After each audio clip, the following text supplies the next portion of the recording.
Not sourdough Sam. No, Sourdeath Sam. Sourdeath Sam. Sourdeath Sam. Sourdeath Sam. Disrespect to Sourdeath Sam will not continue.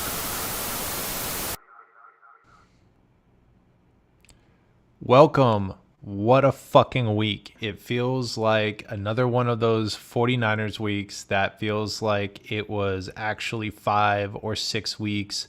Time seems to slow down when the bullshit kicks up, but we're here and I'm happy you're here with me. Obviously some bad news, technical difficulties for Twitter, but if you're on YouTube, I love you. Like and subscribe, smash the like button, whatever the fuck I'm supposed to say. Anyways, so a lot to talk about here. We have the Nick Bosa holdout, we'll call it. We've got the trade. We've got the Jimmy Garoppolo comments and the Kyle clapback. So let's start effectively in that order with Nick Bosa up front. Let me just squash any dramatic pregnant pause here. Whatever. He's going to get signed.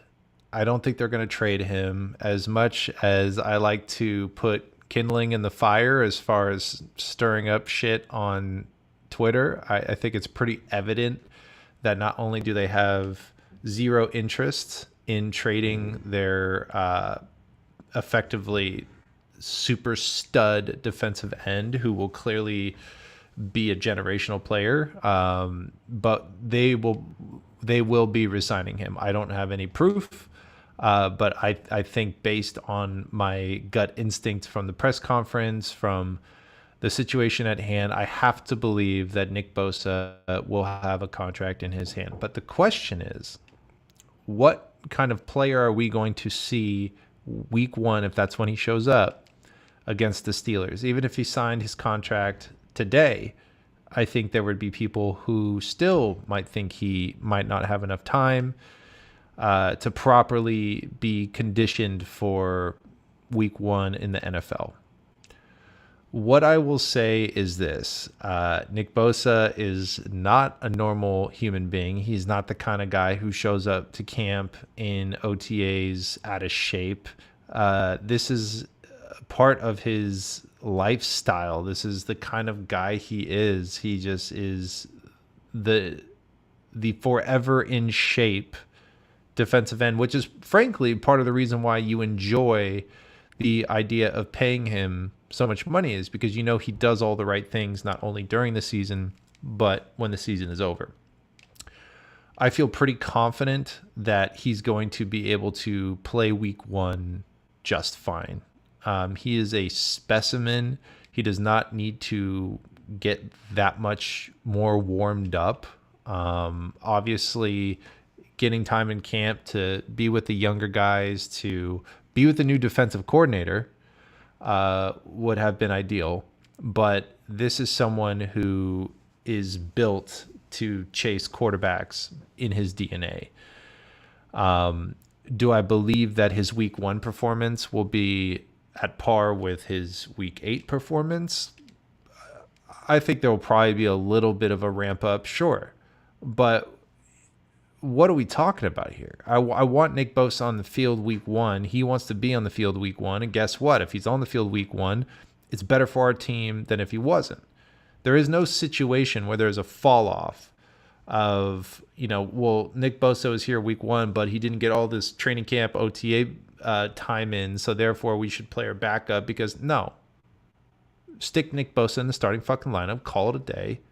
He's going to do what he does best, and he's going to do it at a high level. I have zero concerns about his return to the field week one if that's when he shows up. So let's nip that in the bud. If I'm wrong, I'm wrong. If he looks like he's gassed out there, I would be surprised. So that's how I feel about that. I think he's going to get re-signed, or I think he's going to get an extension.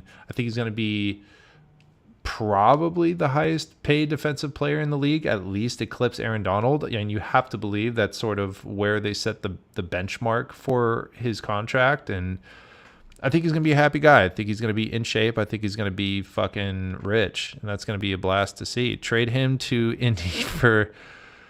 Okay, Andrew Pasquini says to trade him to Indy for Buckner. I like the cut of your jib.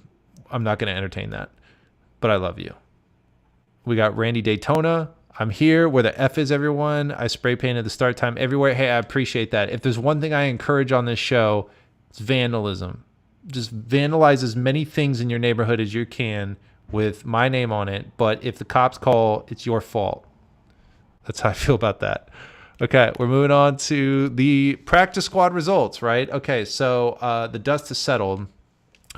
Interesting fact, for those who have not already plucked this off the internet, 49ers and the Bills have the most players that were cut from the initial roster that were signed by other teams, total of 3.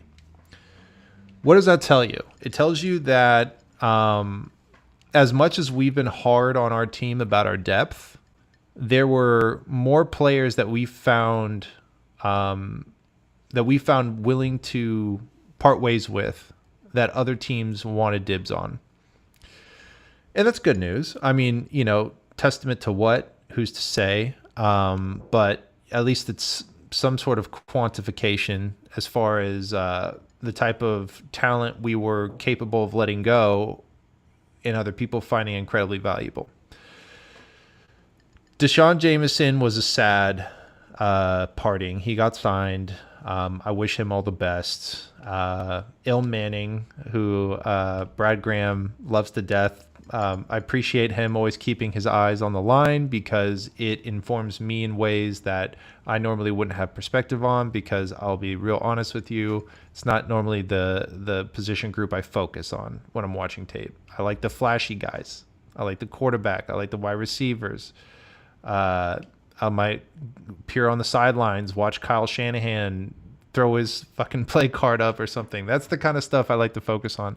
As well as the defense, to see who's kind of like letting stuff fall through the cracks. But to all those who made the team, congratulations. And one thing I wanted to do is I wanted to play a clip from that I found online today with Cody Ford, who is officially with the Bengals. Because I think it's an important moment to look at. I think it's really exemplary of what the NFL experience is like for people who weren't just like streamlined superstars, first round pick, to just perennial contract receiver. And I think it's important. I think it's sobering. And I think for, us shit talking, rambunctious idiots online, I think it's important to put these experiences into perspective. Okay, literally 1 minute. They get the whole minute of 3:59, sweetheart. So 2 minutes? Yeah. Oh my gosh, I feel like I'm gonna throw up. No call yet. How do you feel? They get the camera off of me. So good. Leave me alone. You are in pretty high spirits. Okay, it's time. It's time. It's time. That's the last of it. So if they don't call within 60 seconds, we're chilling? Technically, yeah. What is your phone on? Ah! Tiana. Okay. Is that a corgi? A corgi? A corgi? I want a basset hound dog so bad. I love their little ears. Did so good this camp, Cody. Like, you literally balled out. We weren't stressed last year because you were on contract. I'm still under contract. Well, what is... You need a contract in order to be in practice on the team, sweetheart. Oh. Okay, it's 4. It's 4. It's 4. It's 4. Ah! Cody, you made the team. I knew you would. How do you feel? Like you can breathe? Like you can breathe? Leave me alone. I'm gonna have this for the rest of my life, and your kids are gonna see this. You made the team, your 5th year. I hear church bells. What? Look, it's 4. Those bells literally just said there was 4. You made it. Cody Ford. You are on the 53 man. His agent just texted him. Are we good? They ain't talking about No, that phone. I'm literally gonna, yeah. Nope. No call. No call on his work phone. Cody, you made it. You on the motherfucking Rasta. Clip. I've had the luxury, I've had the privilege of working with some real deal athletes in my past.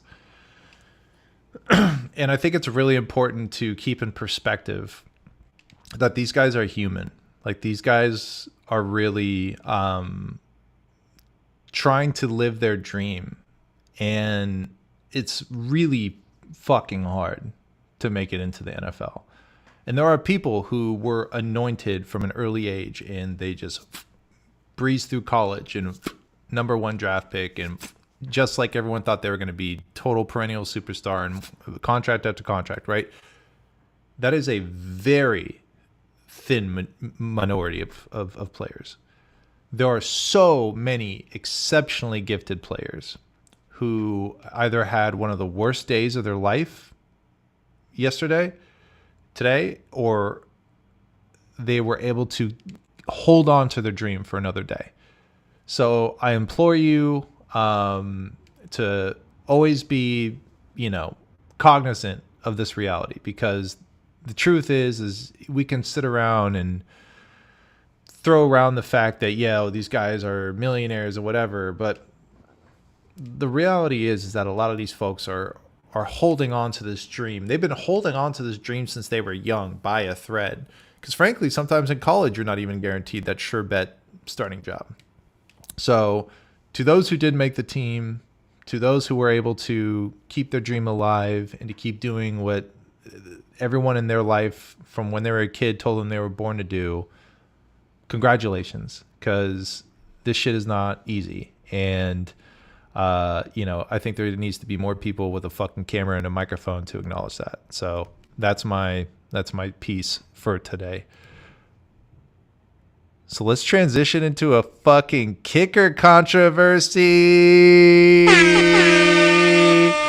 All right, so we got a bunch of random names that are being thrown in the hat. We might be tossing draft picks to get another kicker. It's a bit of a tense moody. Here's what I'll say. I really hope he's available for week 1, and I will be on pins and needles watching anything involving his leg and a ball. I swear to God. I love the idea of Nick Moody. I am terrified of the potential risk of Jake Moody. Apologies. But at the end of the day, I do believe he is capable. I do believe he is talented. This is all mental. So again, real people, real consequences, real shit. But at the end of the day, it's a really important position. And not to mention, we just had Robbie Gould on the team who, was pretty damn good. When he showed up to kick a field goal, I felt pretty confident. And so I need to get that confidence restored. So I'm not going to spend too much time here on special teams, but I thought that was a decent headline, and it is an important matter to watch. So I fucking hate that this is the case. Trey Lance is a Cowboy. Drives me nuts. But I get it. I'm not going to go too deep into this. It's been talked about over and over and over again. It's not worth going into the weeds about that much anymore. But what I did find interesting was in the news today, Jimmy's presence being associated with the 49ers again via his comments on our previous quarterback situations. What did you make of the Trey Lance trade to Dallas? Weird situation. Been a lot of weird situations over there in San Francisco, just to leave it at that. But, I'm happy Trey got another shot, man. How do you think San Francisco's handled those quarterback situations? How do you think they've handled them? I think it's been messy. I'll put it that way. Talk shit. You just want to squeeze his cheeks, dude. He's such a handsome motherfucker. Here's the truth: is he's right. He's right. It's been weird. We know it's been weird. And frankly, I thought he handled that as well as he could have. I mean, he was put on the spot. He didn't look combative. Yeah, I'm sure he's a little bitter. I mean, just because he's got a perfect smile doesn't mean he's not competitive. That's actually one of the things his teammates loved about him, was that he's willing to go to battle. Obviously it depends who you talk to. Some folks in New England had some things to say about him that were less savory, but clearly he won the locker room in San Francisco. And last I checked, we played fucking bully ball around here. So I don't think the lot in Santa Clara is just going to hand him the accolades of being a real dude unless he earned it. So I understand him being competitive. I understand him having grievances with the way that situation was handled. Even when it happened, he was a gentleman. So what do you want from him? He's right. It was weird. The whole thing, it's been weird from the jump, and it's frustrating because it's been close a lot. We got Jimmy, and we're like, ooh, this is not Brian Hoyer anymore. This is not CJ Beathard. This guy is slinging the rock like we haven't seen in a long time. We were close. We gave him the big contract because we knew everyone in the building thought we were close. So we give him that contract. He gets hurt. Things don't work out. And then we're all clamoring for something else. So we get Trey. And then Trey gets hurt.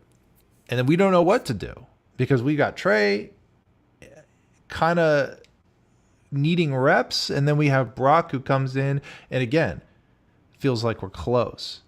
Feels like we like Brock. It feels like Brock keeps winning. But there's always this insatiable hunger in San Francisco because we're chasing Steve Young and we're chasing Joe Montana. And we can be close, but we want Steve Young and we want Joe Montana. And at some point, we have to reckon with, like, is this delusion or is this fair? And I think this season will tell us a lot of that, because if Brock wins a bunch of games, if Brock puts us in deep in the playoffs and potentially a Super Bowl, then we're feeling better about it. But there's still going to be this little piece of us that's like, but they're not the best quarterback. So this is what Kyle had to say. Can you acknowledge that? Yeah, it kind of has been a weird situation here last few years. Yeah, I think anytime you trade up to the third pick in the draft and it doesn't work out, that's a weird situation. But that is the situation. So that's what happened. I don't think it's that weird. It's unusual that doesn't work out. But I wouldn't think that's weird. I think it's unusual. What do you think? Well, I mean, I think you can look back at Jim, like the fact that he said goodbye, the day after that one season's over, and he's, all the things that happened with him physically. He comes back, he's, on the side field and ends up re-signing and starting, and it just seems like, it's been a unique. Do you remember why that happened? I remember why everything happened, but I'm just saying it's been a unique situation. I agree, it's been unique. Bastard. How dare you talk to Matt like that? How dare you? Matt is unimpeachable. And for you to sass him like that, I don't like that. I don't like that. So I got a friend over here. His name's Kyle 5000. I paid a lot of money for him. Hey Kyle, why were you acting like such a fucking asshole today?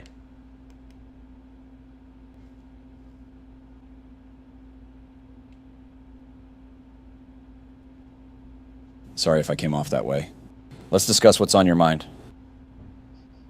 That is what's on my mind, man. Hey, look, I feel like I love you. You're a genius, and everything you put on tape, I really respect. But lately, I've been a little disappointed in your decision making, and I want you to sort of convince me that what happened in the press conference today is not going to be a common theme. Because honestly, it made you sound like a fucking asshole, if I'm being honest.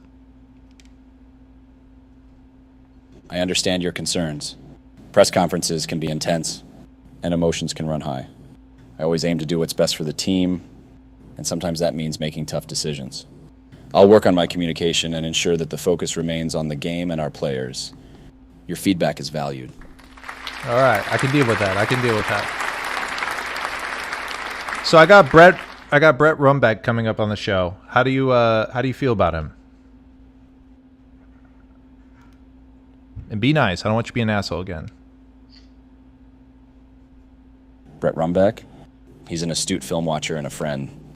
I appreciate his detailed analysis. It's always good to have knowledgeable people discussing the game.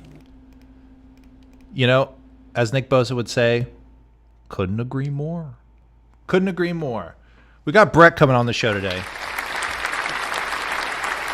He's a handsome guy. He's a rocker. He listens to fucking metal like me. Yes, sir. Yes, sir. He's a G. Yes, sir. So let me quickly, I see some comments in here. I feel like I need to do a better job interacting with my community. See, this guy gets it. This Andrew Pasquini guy, he's going to go places. I like that guy. I like that guy. Real nice Italian name, which is actually a perfect segue. So I ran a poll the other day. By the other day, I mean yesterday. And I asked people, which one of these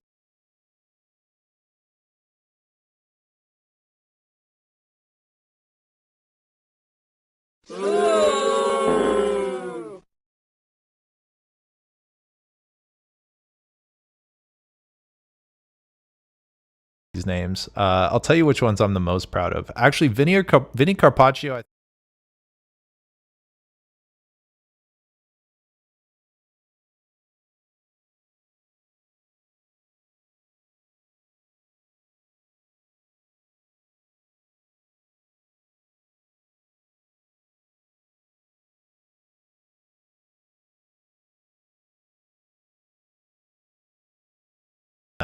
Anyways, the winner was Massimo Manca. He's a real NFL player. He also played for the Bengals. And I like that. Okay, hold on. I know, Andrew. I'm sorry. I'm learning. But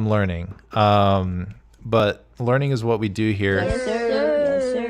Yes, yes, and speaking of learning, let's get ready to run back.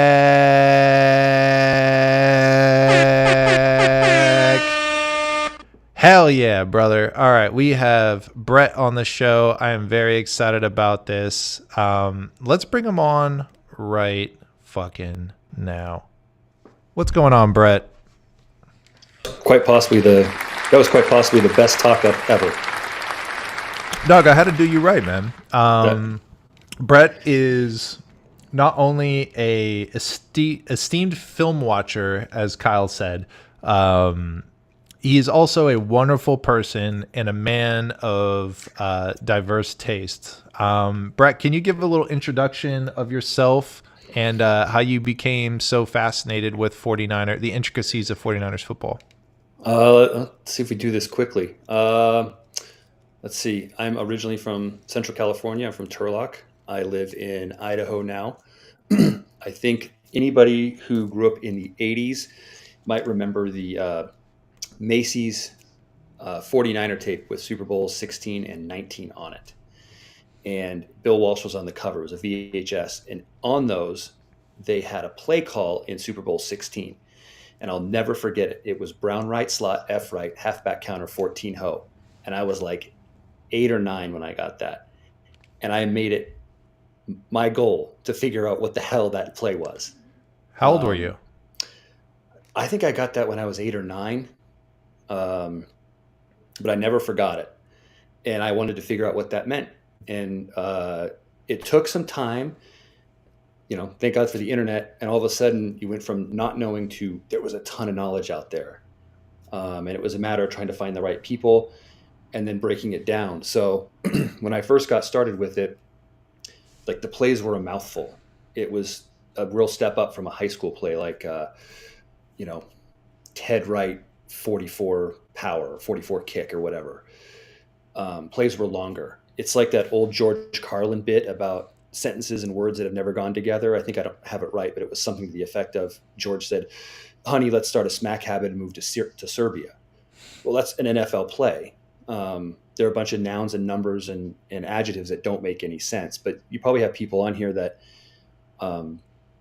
played football, so it doesn't change much unless your play call was way different. So before we get into it, here's how the Shanahan play will sound every time. You'll have a formation shift. So when the Niners get up to the line and all of a sudden there's a quick movement, that's a fly or a shift. There'll be a formation in strength. So just like you did in high school or Pop Warner or college or whatever, Strength is going to be right or left. Piece of cake. And it might have an adjective on there describing the backfield or the set, like north or strong or I. There will be a variation of the formation, like book, nasty, open, off. Then there'll be another motion call, Y right, Z left, H short, etc. So if it's a run or a pass protection, they'll say that direction. 18, 19, 14, 15 are the runs. Pass pro would be like 2 jet, 3 scat, H2, H3. And then the run concept or the pass concept. Force or Zorro. Zorro got that's a run play. That got a lot of traction last year from the content folks. Mm-hmm. The pass concept might be both swirl, H arches, choice stucco, and then the snap count, first sound onto, etc. And so that's how it breaks down every time. So if you take it in pieces rather than this long play call, that's what clicked for me. It was a number of years ago. I was working late, and all of a sudden it kind of clicked a little bit. Wow. So that's actually, I am so serious when I say that is pretty paradigm shifting as far as understanding the sort of nomenclature of how the actual names of the play call is structured. So what you're saying is it is always uniformly compartmentalized. Mm-hmm. For the most part, yeah. Yeah. From, like I said, I get a lot of grief from people when I watch football. Like I've got 5 years of notebooks. And That's so amazing. I picked it up from other people and on and on and on. So I'm not right all the time. I get confused. So I should preface whatever we practice or whatever we go over tonight. Like I'm 95% right, but it should give you a general idea as to what's happening on the field. Totally. And just out of curiosity, just to kind of like dip back into your journey, like before there was, ample, how should I say, resources on the internet, like, what was at the earliest age you could think of, like, what was like the most unique way that you went out to seek information on how to take that knowledge to the next level? I read, and they're actually downstairs. My mom has snuck them into the house when she shows up to visit. There was Joe Montana Audibles, My Life in Football. I read that like crazy, thinking there might be something in there. There was Great Expectations. It was a book about the 91 team, about yay thick. That had a couple of things in it, but it didn't have the diagrams. And then the Walsh book came out, the Finding the Winning Edge. And I heard about it, and I saw it in a bookstore. I was probably 12, 13. And I flipped to the back, and it had the diagrams, and it had the number, it had the play call in it. Did you light up? Oh, yeah, but it was a $150 book. Mm. It's I don't know why, it just was. And so I put that on the bottom of my Christmas list, and I never forgot about it. I finally got a copy in my 30s. And it's how to run a football team. It's incredible. That's sick. That's really sick. Yeah, no, it's funny. I'm really always curious about people's journeys into how they decided to sort of entrench themselves into the film universe, because, it's not always the sexiest venture, but it becomes a sexier venture when you start to have a play caller like Shanahan. So let's dive right in. So we got we're going to start with the 2023 preseason, and then we're going to sneak into the regular season from last year to give some examples. And this first play here is going to be flow 6, Y corner, Z cross. So real quickly, before we even jump in. Yep. Flow 6, Y corner, Z cross. If anyone's watching right now, you're about to get some of the most succinct descriptions of how to interpret these play calls that you're hearing. So flow 6, Y corner, Z cross. What am I looking at? Okay, when you pull up the formation, what you're looking, or the first shot, what you're looking at is an I right tight formation. So just like in high school, you have your backs in an I, piece of cake. So that's I right tight. If I'm looking in close, you've got 81 at the bottom. He's in compact. And so that's your I right tight formation. And so what this play is, it's just a crossing play. It's a mesh play right behind those linebackers. So we'll break it down. I right tight formation, flow 6 is the pass protection. Now we're going to watch the fullback and the halfback. They're going to go to the weak side. So it's 6-man turn protection. The offensive line is going to go one way. The fullback and the halfback are going to go the other. The fullback is going to bluff a block on the end and then go to the flat. And the halfback's going to cut that next guy. See, he's cutting him. Mm-hmm. And then you've got your guys in the middle doing the cross like that. Yep. And there was a tight end at the top of the screen. He's going to do a corner route right there, right on the R. See the R?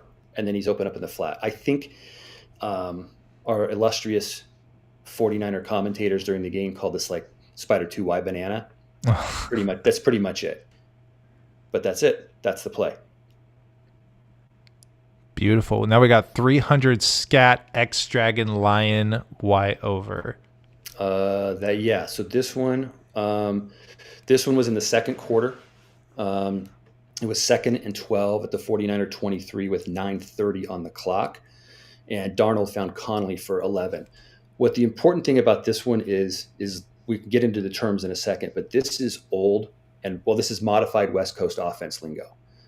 I've seen this as far back as 1991. Mike Shanahan used it in Denver, calling it lion drag slant.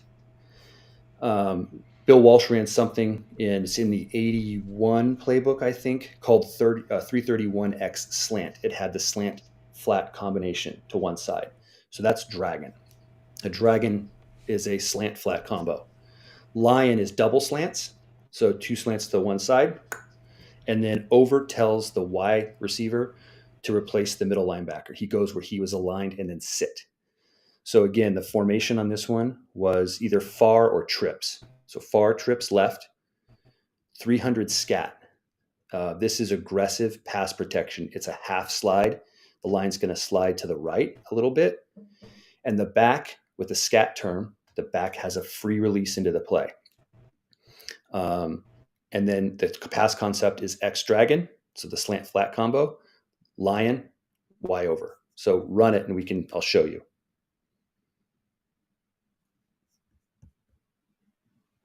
I think I am alone.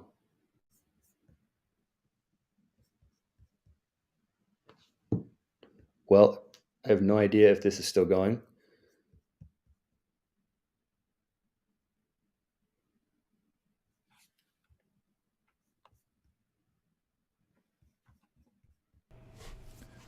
Hey, sorry, my connection went bad. Are you there? I'm alone. All right. That's awkward. It's awkward and wonderful. Hello? I think we're coming back on here. Okay, my bad. Probably my girlfriend's teenagers trying to play video games. This is kind of funny. This is why I don't do these, because usually I end up killing shows. So No. I think that was my fault actually. So you did it. It's finally this was someone else's fault. This is a therapeutic moment for you. Zach says you're doing great. I've known Zach since 2nd grade, so it's nice to have him here. He's got a friendly face. You know, he's the kind of guy you want to know since 2nd grade. I can just already tell. So here we go. Here's the play. You can run it so that you're going to have right at the bottom of the screen. There's your lion, your double slants, and then at the top of the screen was the slant flat combo, the dragon. And then watch the Y receiver. Bunk. He sits right in front of that middle linebacker. There's your over. Got it. So let's watch that one more time. Yep. What would you say are the common themes, like when you've watched enough film at this point to sort of tap in a little bit into the type of flavors that Kyle likes to introduce into his play calling? Like, what are the common themes that you're starting to decipher? So there are always staple plays in his game sheet. Rich Madrid will probably tell you, and if he's watching, he might agree. Drift is always one of them. It's a play action. It's just a 10-yard in route. That one's there. A dagger concept is always there. Dragon Lion is always there. To me, some of those are almost like, I'm going to get you back into rhythm. I'm going to get you back into something easy. These have been in his playbook since Atlanta, if not further. So there's stuff that he throws in that's I've never seen, And I'm like, don't know what this is. And then there's stuff I'm like, yep, that's going on there. The outside zone runs set up those movement plays. Then those are, we'll get into those later, but those are flood plays. Again, there are plays there that are just easy things that are almost high school like. And some of them I've noticed, especially with like a Garoppolo behind center, he'll call something to get him back into rhythm. Totally. And so that's kind of what I've noticed. But there are sometimes I'm like, I've watched drives, I'm like, I don't know a single one of these. Like, no clue. But I watch it anyway. And the hope is that you have defensive coordinators who are saying the same thing. Yeah. Because at the end of the day, I think like the staples pay off because there's so many variables introduced around them to never make them easy to anticipate. I think that's correct. So 2023 preseason, we got 49ers versus Chargers. Try saying this 3 times fast. Y fly to trio left, 2-seat, H choice, Buffalo. Yep. So Y fly, that's the early shifter motion. And the Y is going to what they want to call, in this case, trio left. So a strong left formation. 2 scat is the pass protection. So the line is going to shift a little to the left, and the back has a free release. H choice, there's a ton of choice routes in Kyle's system. Essentially, the back is going to he's going to head into the play. He's going to take a vertical stem, and he wants to get about 5 yards of depth. And at that point, he reads the defender. If it's zone, he's going to sit in that open area. If it's man, he's got to beat that defender to the inside or the outside, cutting in at 45. This time he went in at 45. So this is my nerd diagram. When the whole world comes to an end, I will die first because I have no survival skills, but I can draw a play. No, man, I think the opposite. all you need is a homie with a drone. And you can be like, all right, well, here's all these motherfuckers with the guns. We'll just, we'll drop a fucking, I don't know, stink bomb. I'm just thinking, like, what is this, Home Alone? I don't know. Something like that. Yeah, exactly. And on that trip side, that's what's the Buffalo. So the first route at the bottom is a now route. It's like 2 or 3 steps and slant in. Buffalo is it's a pick play. So you'll notice that middle receiver kind of angles toward that defender, and he'll stop for a second, and then he'll continue on a hook. And then that other receiver's running what's called a deep through route. If it's one receiver, he's going to take a sharp route, one safety, he takes a sharp route toward the middle. If it's 2 safeties, he'll narrow that bend a little bit. But again, this is H choice Buffalo. Got it. Let's see it in motion.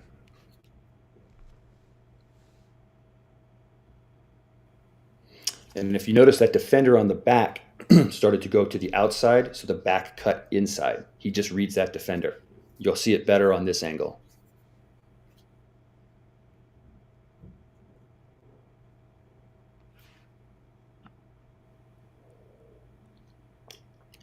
Right there. And they'll have a lot of choice routes with the backs and the tight ends, the wide receivers. So we're gonna hop back in time a little bit. We're gonna hop back into the 2022 season, week 14. This is 49ers versus the Buccaneers. Set us up for this one. So this one is another one of those plays that's in the call sheet a lot, and I can pick it up. H2 Dale both swirl. So what the whole play is, it's F fly to north right clamp, H2 Dale both swirl. So the formation shift, F fly. The formation and the strength is north right. The variation is clamp. Clamp is the Y receiver. See, he's kind of backed up like a wing, and the Z is up on the line. If Zach's still on, we looked like this in high school. This is like an old Turlock High formation from the 90s. Dale, it just delays both the F and the Y for a second. So in high school, Zach's still on, we called it Delta.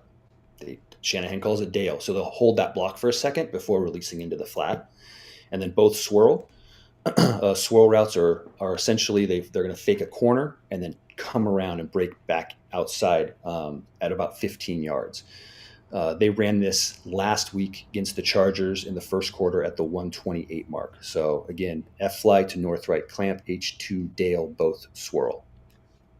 See it in motion.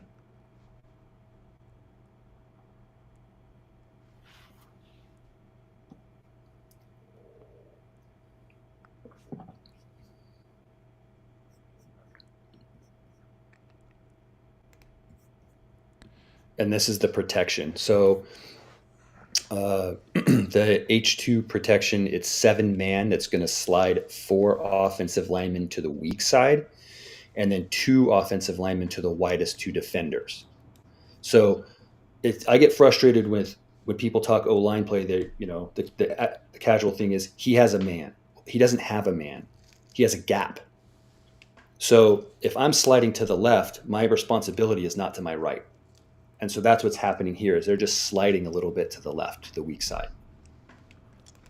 And the premise of accountability is if you think someone has their man, but they actually had a gap, the person who got through should have been schemed for, and it's likely someone else's fault.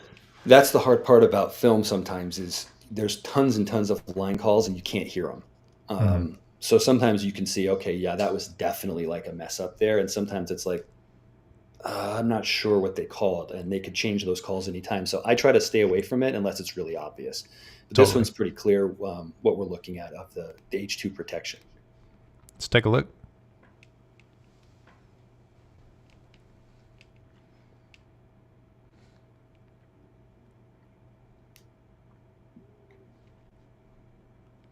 We got one last play here. This one is from, I love a good play against the Seahawks, man. I love anything where I get to see the 49ers put something up in a playoff game against the Seahawks. So set us up here.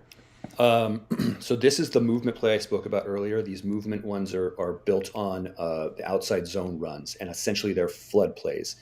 You're going to bootleg one way. You're going to flood the zone with a bunch of receivers, a deep one, an intermediate, and a short. So they're different than a straight play, drop back play action. So the concept here is Z shallow. So it's just like a shallow crosser across the middle. The formation was I right clamp. And that motion that Juice Tech, Kyle Juice Tech does is called bump. Just a little bit of subtle like that. Yeah, I like that. Like that. And then they're going to get just everybody. Right there. Yep. And you even see the linebackers react there. Yep. I'll do it one time. Yeah, take a look at that. Yep. And then you see everybody's sucked in that way. There's your intermediate route, and it's wide open. Now we're going to hat tip Rich again. If you're not following Rich Madrid, please do. Yes, sir. Yes. Yes. And please get his Substack. He did this one in his Substack today, so I really want to give him credit on this. The coverage was cover 6 sky. So it was man-to-man up top, and Ryan Neal, that weak safety, was responsible for McCaffrey on the play. He didn't read the crosser. So again, I want to hat tip Rich on that. I want to give credit where credit's due. But again, you'll see that's wide open, and who doesn't love this? I think I was probably screaming and pointing at every Seahawks fan in the bar at this point. Yeah, that's the fun thing about watching film later is like, once we know we have the luxury to kind of just sit and absorb this stuff at a later time, have a good time while you're watching it. You know what I mean? That's how I feel. I know a lot of people who remove themselves as fans as a part of sort of being invested in this team on a content level. I don't give a shit. I'm not writing for a publication. We're just having a good time. Yeah, that's it. As I told you offline, my boots are heavy with optimism, to quote Henry Rollins, especially when we start football. Hell yeah. It's open. I mean, it's not the dark era of Dennis Erickson. I don't care who's on the starting roster. I just want to win. I like watching 49ers. I've been a 49er fan since I was 3. This is what I do. Yes, sir. And I think we're going to see a lot more of this year. I feel like we're in for a Debo renaissance. Man, you tell me. I feel like we're not only in for a Debo renaissance because he, which I appreciate, was being really critical on himself, on his performance last year, which honestly, last year's performance, wasn't peak Debo. It wasn't terrible per se. But not only do we have Debo on a mission, but we have Brandon Ayuk, who is effectively playing for the biggest contract of his life this year, whether it be with the 49ers or elsewhere, it feels like to me. How do you feel as far as your sense of optimism is concerned? I love the skill positions. I've told a couple people at work, hey, don't sleep on Ayuk with your fantasy team. And I don't know anything about fantasy football, but I feel like Ayuk is going to get 1,100, 1,200 yards this year. I line with you on Debo. I'd love to see him get, 1,400 all-purpose, 1,500 all-purpose. I'm excited. My fear is with right tackle. Yeah. Not tickled pink about them not improving the right tackle position. But that's just me. As I told Zach once, I like chicken wings with blue cheese, but that doesn't mean that ranch is bad. That's just the way I see how I build a football team. It worked for the Cowboys in the 90s. They put the beef up front and then they got the skill. Yeah, no, absolutely. By the way, I'm gonna put your homie on the screen every time I can, because I know it means something to you, and it means something to me because it means something to you. Got to keep that offensive line healthy. Absolutely right, and that's what scares me. Right, is the depth fall. I feel like if the preseason illuminated anything, because look, preseason doesn't really fucking matter, but what it does illuminate is your questions about depth. And yes, we did have 3 people who we felt weren't a fit for our team get signed to other teams, tied for the highest amount. But just the product on the field, I don't know. It just felt like there was a great deal of concern, especially on the offensive line front. We better hope that we stay as healthy as we can in that department. Yeah, I had a hard time watching when the reserves were in. I try to give them some credit, but sometimes I'm like, this is going to be bad if 2 guards go down. It's not pleasant. So that's where I'm at. I think if Zach's right, if that offensive line stays healthy, McKivitz picks it up pretty quick, I think they'll be okay on offense.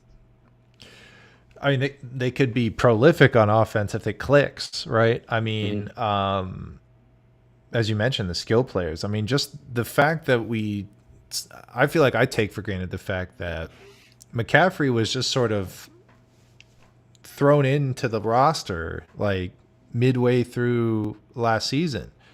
So to see him with the full off season, I honestly feel like I forgot who said it, but somebody said that if Kyle could have created any player, it would have been Christian McCaffrey.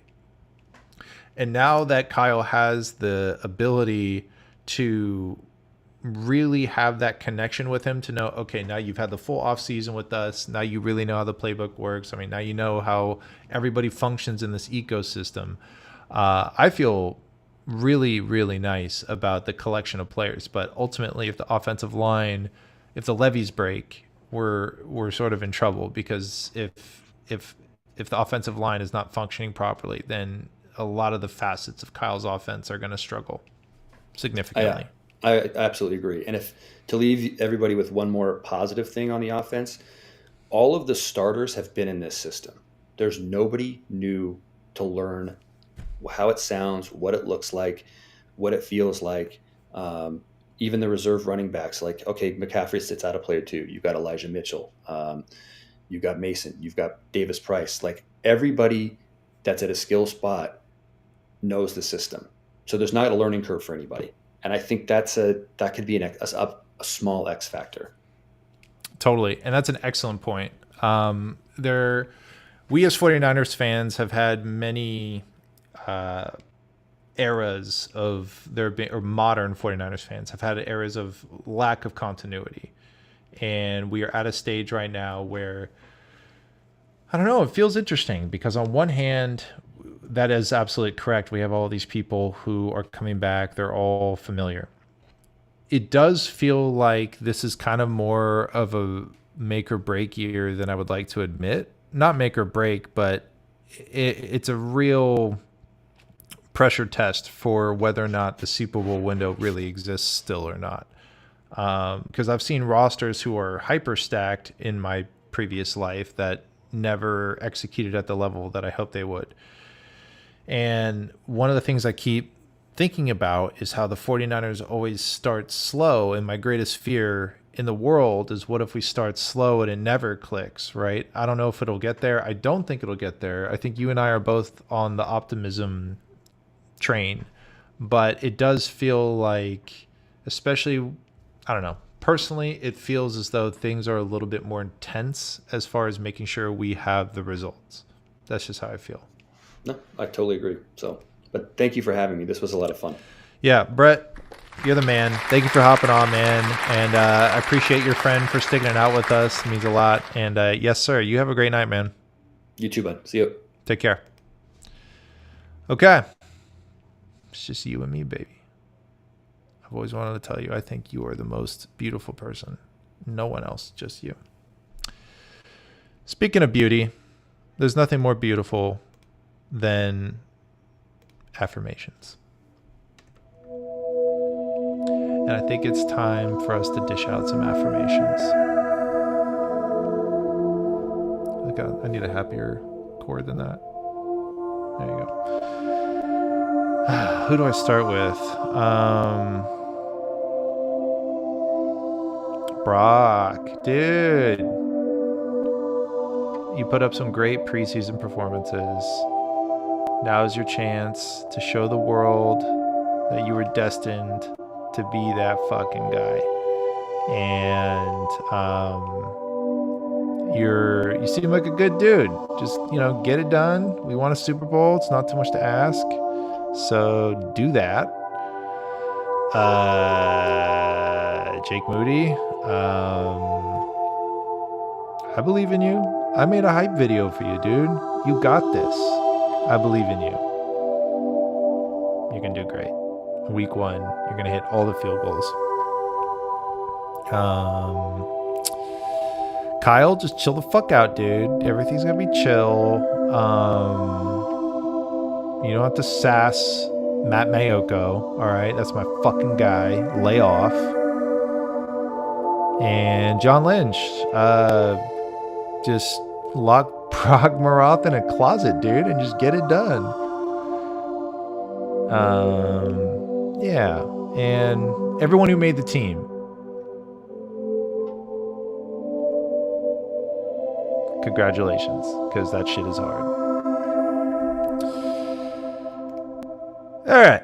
Well, that's my show. Thanks for tuning in. To all the people who weren't able to watch directly on Twitter, sorry. I'm going to go dig into my comments before I sign off. Nice work, Brett. Absolutely. Brett did a great job, and he's a stand-up guy. And people don't know, man. Brett's the man. Brett's the man. Andrew, what's up? Deep thoughts, Randy. You know, I got tons of deep thoughts. Anyways, guys, thank you so much for tuning in. That was everything. That's everything I've got in my heart, body, and soul. My girl's cooking dinner. I'm going to eat that shit. It's going to be dope.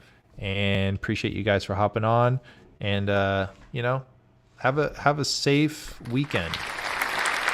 I want you to draft really well in fantasy. All right? Sneak Tank Dell into your roster. I think he's going to be the real deal. And, yeah, I hope you have a good night. Take care. Yes, sir. Yes, sir. Yes,